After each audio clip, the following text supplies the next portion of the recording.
For decades, buying Japanese has been the safe default in Australia. Reliable, holds its value, cheap to run, easy to service. If you did not know what to buy, you bought Japanese, and you were usually right.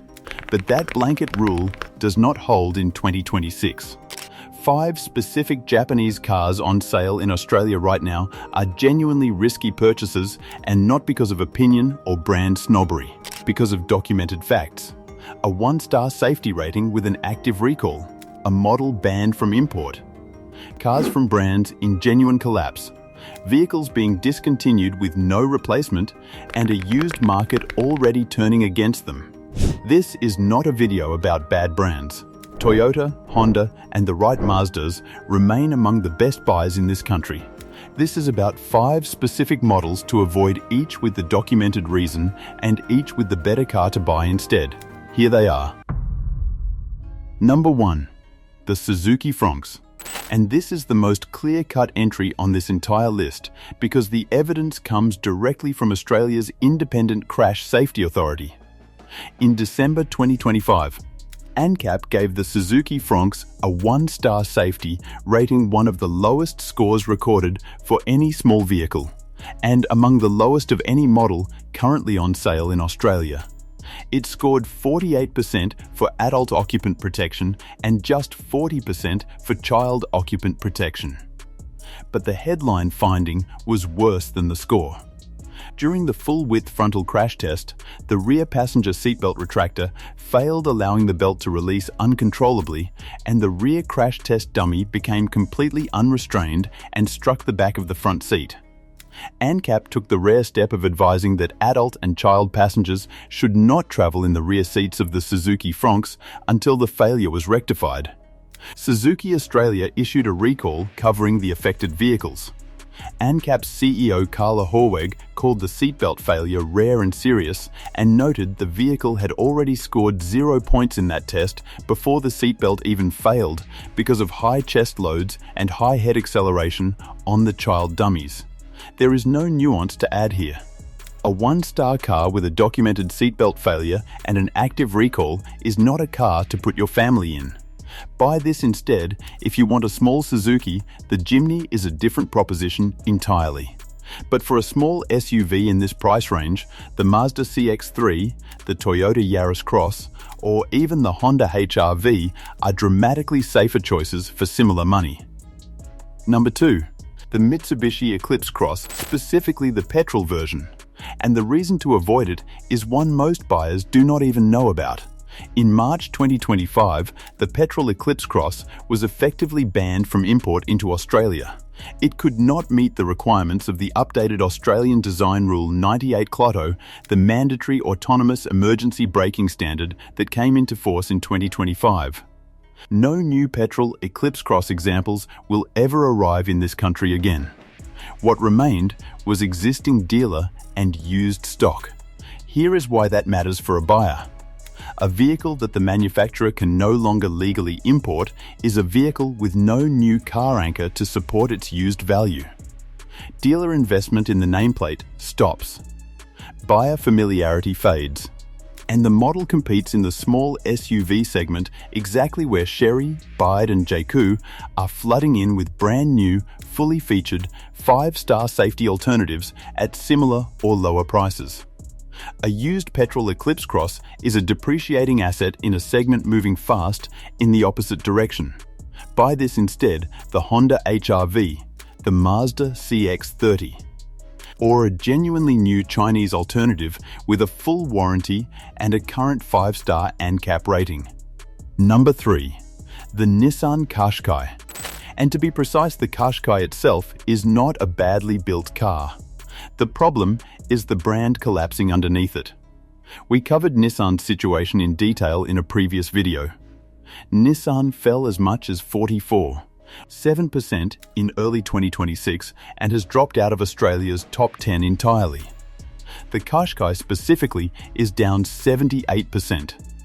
When a model's sales fall that far that fast, a chain of consequences follows that directly affects the buyer. Dealer support thins. Marketing investment redirects to other models.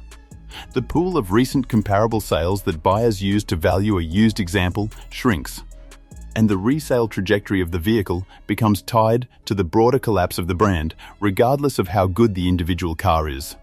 Nissan is mid-turnaround under its Nissan recovery plan, and there are genuine signs of recovery.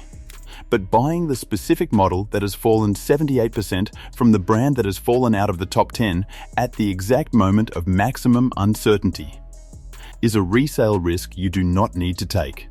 Buy this instead in the small to mid SUV space.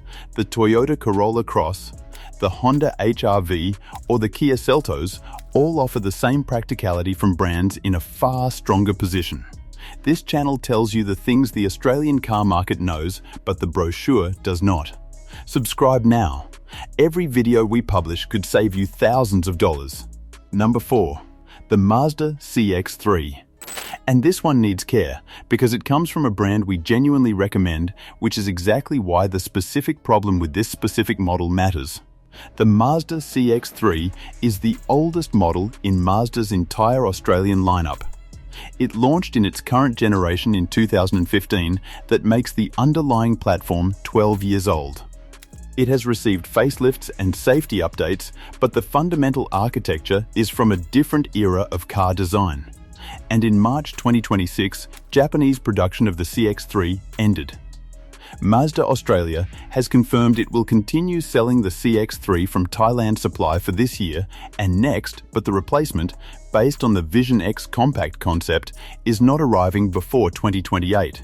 So a buyer purchasing a new CX-3 today is buying a 12-year-old platform from production that has ended in its home market with no successor for at least 2 years, in a small SUV segment being flooded with brand new alternatives. The CX-3 is reliable, that is not in question.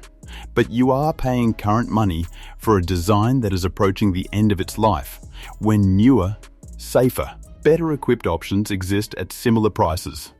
Buy this instead.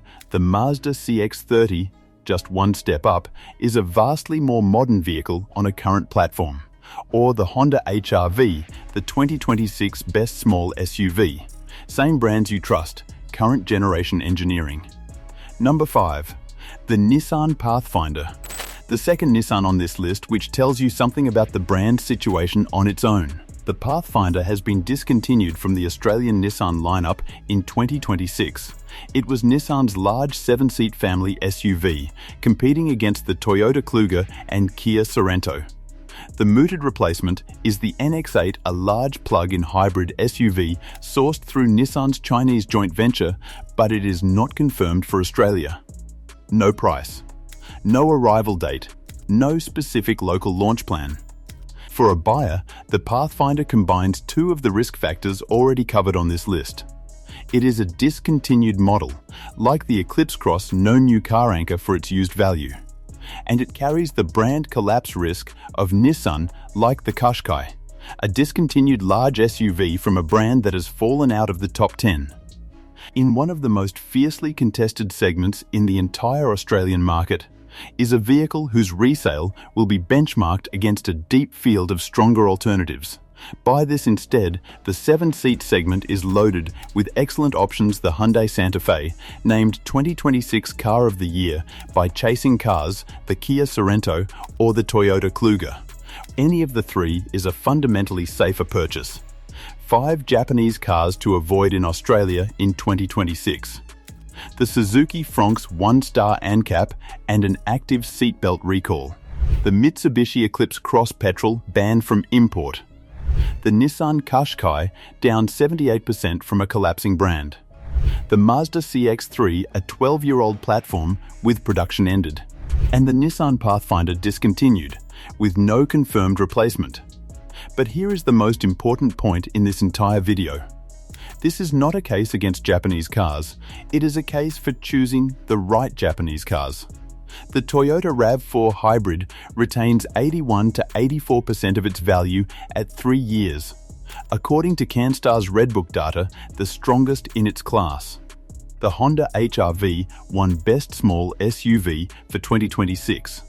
The Toyota Corolla remains the most reliable car you can buy in this country. Japanese engineering still produces some of the best vehicles on the Australian market.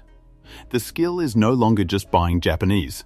It is knowing which Japanese cars still deserve the reputation the whole category was built on, and which 5 do not.